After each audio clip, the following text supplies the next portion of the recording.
People often assume that silence equals ignorance and modesty means failure. I have spent my entire life letting others make that mistake because it reveals their true character. My name is Arthur Vance, and at 69 years old, I am perfectly content looking like a forgotten relic. Most people look at my faded clothing and think I'm just a lonely grandfather who has nothing left to offer the world. My daughter Chloe constantly begs me to replace my rusted silver sedan. It is a 20-year-old vehicle that shakes when it idles, but I love it. I still live in the modest suburban house that I purchased 3 decades ago. My neighbors know me as the quiet old man who spends his mornings tending to his garden and waving at passing school buses. They have absolutely no idea who I actually am. The truth is that I am the sole owner of Vanguard Holdings, a private empire worth over $3 billion. My company controls vast real estate and media networks across the nation, but my name is hidden behind layers of legal corporations. I deliberately kept my wealth invisible because true power does not need to shout. My proudest achievement was raising Chloe, a brilliant young woman who possesses a heart of gold. 3 years ago, Chloe introduced me to her new husband, Preston Sterling. Preston is a handsome man who wears tailored suits and expensive watches, but his arrogance is impossible to ignore. Every conversation with him eventually becomes a lecture about his achievements, his golf score, or his latest vacation. He looked at my simple clothing and immediately decided that I was someone completely unworthy of his time or respect. Shortly after the wedding, Preston became the chief executive officer of Apex Logistics, which is a major subsidiary of my empire. He believed he earned the position through a rigorous corporate hiring process. In reality, I secretly managed the entire recruitment from behind a one-way mirror.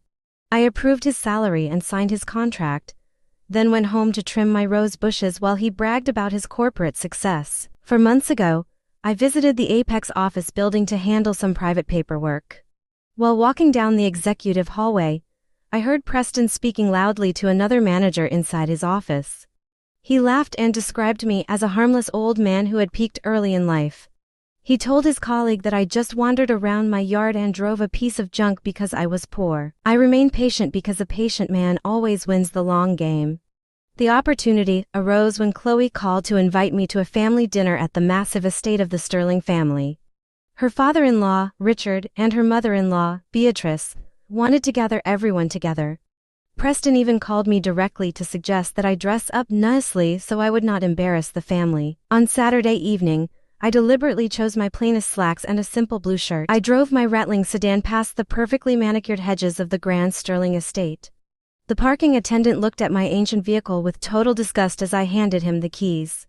Richard Sterling opened the massive front door with a fake smile that was completely manufactured for the occasion rather than genuinely felt. The interior of the mansion was filled with expensive art and crystal chandeliers designed to intimidate guests. Beatrice greeted me warmly, but she used the word sweet to describe me, treating me like a helpless pet. During dinner, Richard bragged endlessly about the leadership skills of Preston. Beatrice smiled at Chloe and remarked how lucky she was to have a successful husband who could provide a stable life. The true objective of the dinner was revealed during dessert when Richard placed a leather document on the table. He slid the legal papers toward me and explained that the family wanted to discuss a matter of security. Preston leaned forward and told me that it was a prenuptial modification and a property release form. They wanted me to sign over the rights to my suburban house to secure the future of Chloe. They believed I was a defenseless old man who would easily yield to their financial pressure. I slowly opened the document and read the aggressive terms they had prepared. Preston told me that my small house would eventually become a burden and Apex Logistics could manage my assets better. I looked directly into his eyes and asked him if he truly believed he was the master of his own destiny. I reached into my pocket and retrieved my personal telephone to make a single call to my head attorney. I instructed him to immediately freeze the entire budget of Apex Logistics and schedule an emergency board meeting. The room fell completely silent as I placed the phone back on the table. Richard laughed nervously and asked me what kind of games a retired old man was trying to play. I looked at the Sterling family and calmly explained that Vanguard Holdings owned their entire lives. I informed Preston that I was the anonymous chairman who had approved his employment and I could terminate his career with a single nod. His face turned completely white as his phone began to ring with frantic alerts from the corporate office. Richard and Beatrice stared at me in absolute horror as reality shattered their arrogance. Chloe stood up and took my hand, completely proud of the strength her father had shown. We left the legal documents unsigned on the grand table and walked out of the silent mansion together. Preston chased us into the driveway, begging for forgiveness and weeping as his world collapsed.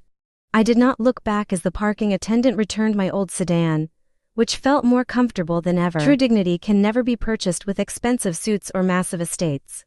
I still drive my silver car and tend to my garden every single day because peace is found in simplicity. Preston lost his executive position and his pride because he mistook my patience for weakness. You must never underestimate the quiet individuals around you, because you never truly know who holds the keys to your kingdom.